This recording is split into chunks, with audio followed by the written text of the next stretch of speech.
Well, hello all you cool cats and kittens. Welcome to your first online math lesson with your favoriteest teacher in the whole wide world, Mr. Cassidy.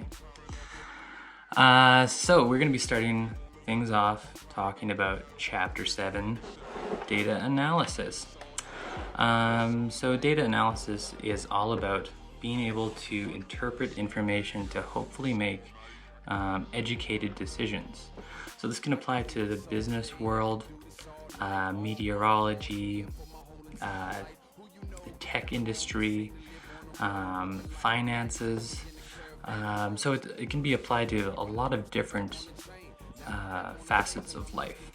So what we're going to be looking at in this unit is being able to calculate mean, median, mode, and range. So mean, median, and mode, those are all different types of different averages. So mean, that is an average where you add up all of your numbers and then divide by the amount that you have.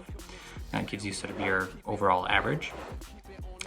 Median would be sort of your middle number. So you have a whole set of data and the median is kind of like the middle number. Mode, this is a number that occurs the most. So let's say, for example, you're selling t-shirts at a store. Perhaps you're more concerned with the mode being the most frequently purchased product, so that way you have to restock it. And range just being the amount from your lowest number to your highest number. All right, so next up, we're going to be able to determine the effect of an outlier. So an outlier is a piece of information, or it might be a person, that sort of exists outside of what would be considered typical, and what kind of impact that's going to have on our different types of averages. We're going to be able to express probabilities as ratios, fractions, and percentages. So probabilities are sort of represented, they are sort of like the chances of something occurring. So if you're to roll a die, that would be a 1:6 ratio. And then if that was a percentage, obviously that would be different, because you would take 1 divided by 6 and then times by 100, which would be 16.6%. Then we are going to be able to identify the sample space of an experiment involving two independent events. So for example, if you were to go into a restaurant and you were to order, let's say, a Coca-Cola and a burger, what's the probability of that event actually occurring? Because they're totally different from each other, and that might be important information for a business operator to have. All right, and then the last thing that we're going to be learning how to do is to be able to compare theoretical and experimental probability. So theoretical probability is sort of the number that we can calculate, so the actual chance of an event taking place. And this is done actually a lot in the industry of insurance. So people who study to work in insurance, they're known as actuaries. And what they'll do is they'll actually calculate the chances of something happening. So if you get your driver's license when you're 16, you'll have a higher insurance rate, so the amount they have to pay on a monthly or annual basis, because they've been able to calculate that the theoretical probability of someone getting into an accident is much higher than someone at a different age range. However, that doesn't really account for the experimental probability. So let's say, for example, you have been riding bikes, maybe scooters, dirt bikes, that sort of thing, and you're very, very, very adept at handling vehicles, and you sort of understand the rules, you've done a lot of studying for your learner's license, and you've got plenty of practice in. The experimental probability of your driving experience is likely going to be different than your theoretical. So the theoretical is probably a better overall average of people at the age of 16, whereas the experimental for you in this circumstance is going to be different because of the experience that you have. You can also just do a quick test, so between theoretical and experimental probability. So if you have a coin and you toss it 10 times, it should theoretically be 50-50, 5 times tails, 5 times heads, but sometimes in our experimental probability, we'll notice that sometimes you get 4 that are heads, 6 that are tails. Sometimes it's even more different than that. Sometimes you'll have 2 heads and 8 tails.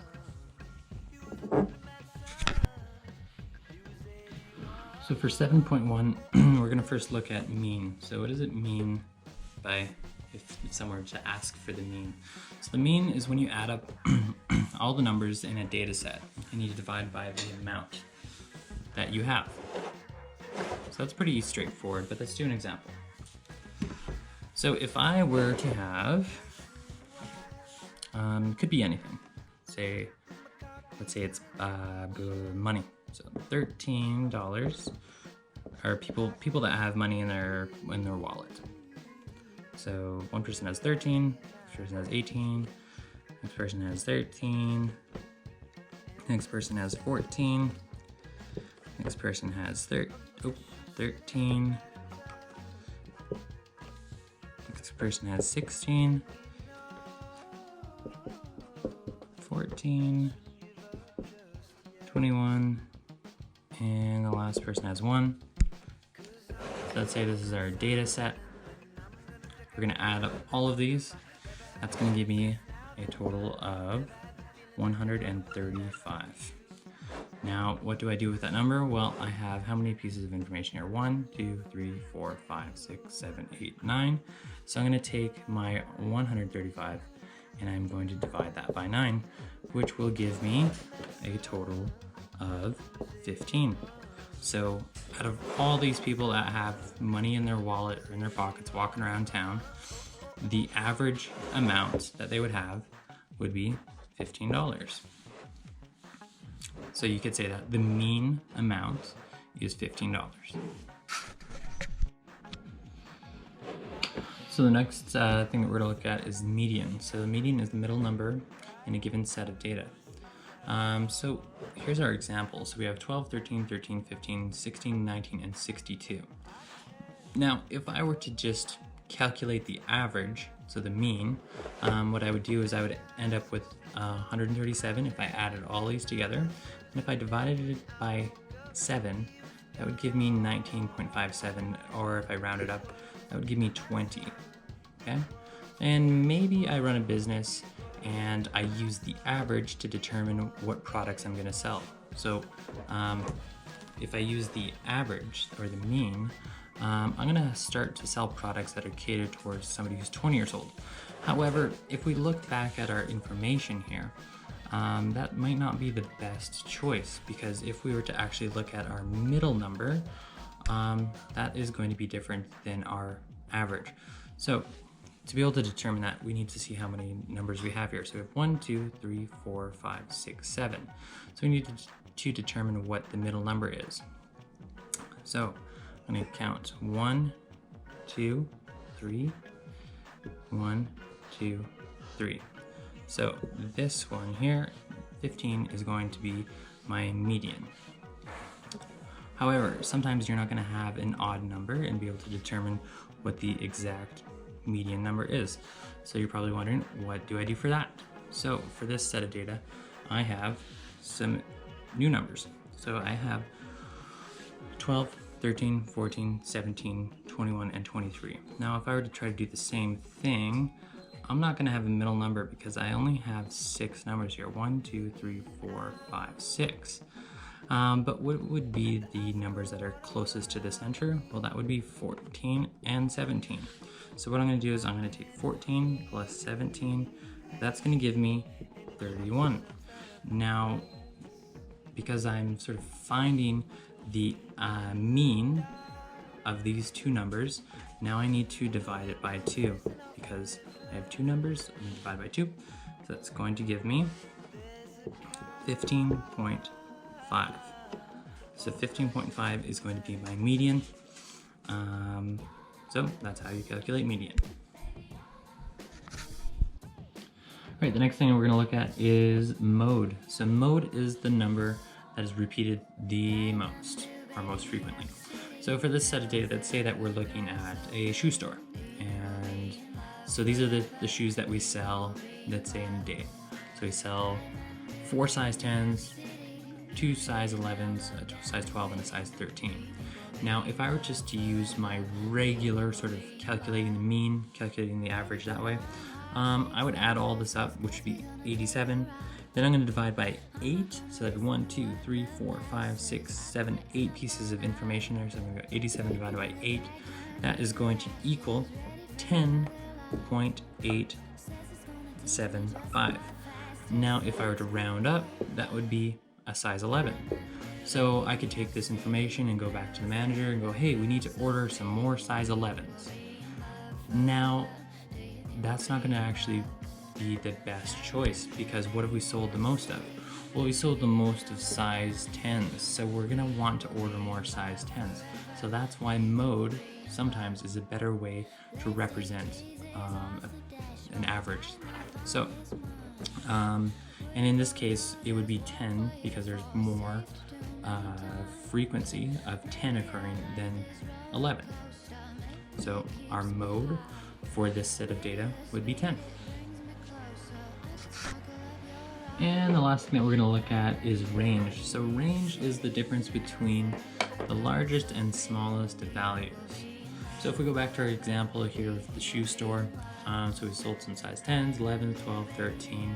So all I need to do for this is to take my largest number, which is 13, and I'm just going to subtract my lowest number, and that is going to give me a range of 3, and in this case it would be 3 shoe sizes. Pretty easy. Okay, so at this point I have a set of data, and I would like for you to calculate the mean, median, and mode. So if you can press pause and then do that and then come back. Okay, so for my mean, the first thing I need to do is I need to add up or find the sum of all of these numbers. So if I was to add all those up, it's going to give me 163.